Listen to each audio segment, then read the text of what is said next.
मैं आपके अपने सूरजगढ़ पंचायत समिति के यशस्वी प्रधान बलवान जी, पूर्व सरपंच सतवीर जी, जिला परिषद सदस्य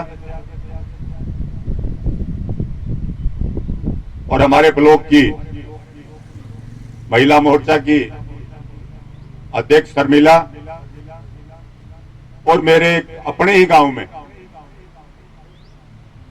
बैठे हुए मेरे सामने सम्मानित बुजुर्गों, नौजवान साथियों और मातृशक्ति,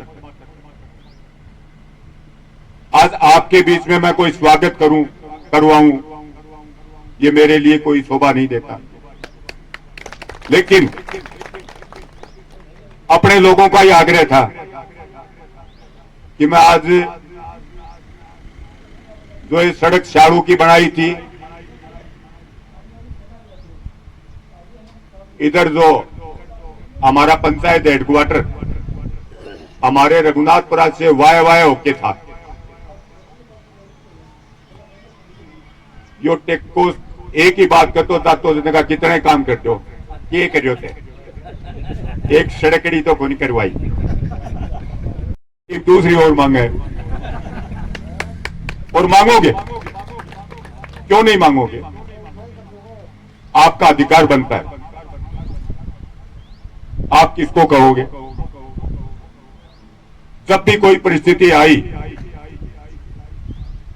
काकोटा पंचायत से मेरी शुरुआत है और जब भी काकोटा से मैंने कुछ मांगा है, अपेक्षा से अधिक मेरे को मिला है। इसके लिए मैं आप सबका हार्दिक अभिनंदन करता हूं, हार्दिक स्वागत करता हूं और आपका इसलिए करता हूं कि आप इतने सियाने लोग हो। प्रधानी को नंबर आओ जब भी ते ले लियो, जिला परिषद को आओ तो भी ते ले लियो, तो तारे सियाणु कोई नहीं है। कई बार कहे कि काकोटाला बोला है, बिल्कुल ही बोला नहीं हो।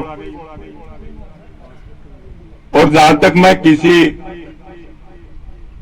जो भी जनप्रतिनिधि रहे, मेरे स्वभाव में नहीं है, मैं किसी के ऊपर आरोप भी नहीं लगाऊंगा। लेकिन आज से पहले कई बार कई जनप्रतिनिधि रहे, अब उन्होंने क्या किया वो जाने। हमने तो बिना राज के ही प्रधान से लेकर अब तक जो भी आपने कहा उससे कहीं अधिक करने का प्रयास किया है, और वो इसलिए किया है कि मैंने पहले अपने उद्बोधन में कहा था कि आपने भी अपेक्षा से कहीं ज्यादा मेरे को दिया है, इसलिए आप अभिनंदनीय हैं। मैं क्योंकि आज कार्यक्रम में कुछ समय लेट इसलिए हो गए कि मैं कल कहीं बाहर गया हुआ था, तो आज काफी कुछ लोग सुबह सुबह आ गए मिलने, किसी का कोई काम था, किसी का कोई काम था,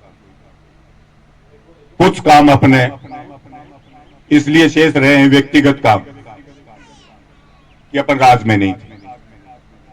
आपने तो हमें भरपूर समर्थन दिया है, भरपूर आशीर्वाद दिया, लेकिन कुछ वोटों से अपनी सरकार नहीं बन पाई और आपने पूरी 5 साल से भी अधिक इस शासन को झेला है। खास करके किसानों ने, युवाओं के साथ तो जो खिलवाड़ हुआ है, एक बार नहीं 17 बार पेपर लीक हुए हैं। इसलिए आज युवा तैयार बैठा है कि किस तरह से चुनाव आए और हम कमल का बटन दबाकर इस सरकार की परमानेंट विदाई करें, या इसके ऊपर आमदा है। मैं बोल खोलूं, इन्होंने किसान कर्जा माफी के नाम से लेकर इन्होंने बेरोजगार नवयुवकों को बेरोजगार भत्ता देने के नाम पर, दलितों के उत्थान के नाम पर, सरकारी नौकरी के नाम पर जिस तरह से झूठ बोलकर सत्ता हथियाई, और इन पूरी 5 साल में अशोक गहलोत ने और सचिन पायलट के बीच में किस तरह से किस्सा कुर्सी का चला है, आम जन से इनको कोई मतलब नहीं रहा, थोती घोषणाएं की हैं। इसलिए मैं कहना चाहूंगा कि आने वाले समय निश्चित रूप से आपका होगा।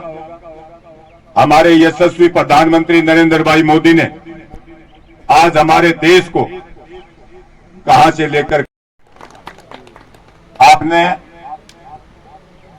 9.25 साल पहले जो शासन बनाया, आज विश्व में अलग ही छाप है, वो भी आपके आशीर्वाद से। आपने एक ऐसा प्रधानमंत्री दिया है जो आज पूरा विश्व के जो अग्रणी देश हैं वो आज आप लोगों की तरफ देख रहे हैं कि भारत क्या कर रहा है। आज जो विपक्षी दल हैं बौखलाकर एक ही बात कहते हैं कि भाई किस तरह से हम गद्दी पकड़ें, और जो देश का विकास हो रहा है ना, कि 60-70 साल में हम कुछ नहीं कर पाए, वो 9.25 साल में हुआ है, तो वो उनको पच नहीं रहा है। और विदेशों में जाकर भी अपने देश की छवि को बिगाड़ने का काम करते हैं। ऐसे विपक्षी दलों ने एक गठबंधन बनाया है जिसको लोग सुधरी हुई भाषा में ठगबंधन कहते हैं। उन ठगों का कोई अब अस्तित्व नहीं है, वो आपस में ही लड़ लेंगे। 2024 में निश्चित रूप से आप यशस्वी प्रधानमंत्री को फिर तीसरी बार बनाएं, ये देश विश्व गुरु बनेगा, ये मैं कहने आया हूं। आप सबने अपनी व्यस्तताओं के बावजूद यहां आकर इस सड़क लोकार्पण समारोह में यहां भाग लिया, हम सब लोगों का आशीर्वाद दिया। पुनः मैं पूरे मंच की तरफ से और पूरी विधानसभा की तरफ से आपको बहुत बहुत धन्यवाद देता हूं। नमस्कार, जय हिंद, जय भारत।